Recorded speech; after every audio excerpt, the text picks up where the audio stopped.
يسألونك عن الشهر الحرام قتال فيه قل قتال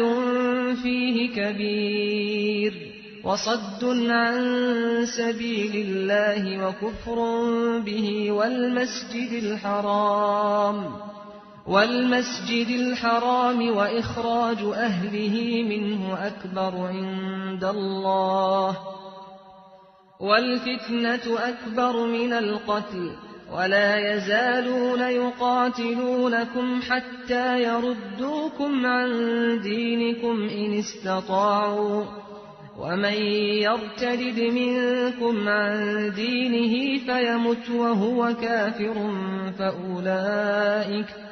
فأولئك حبطت أعمالهم في الدنيا والآخرة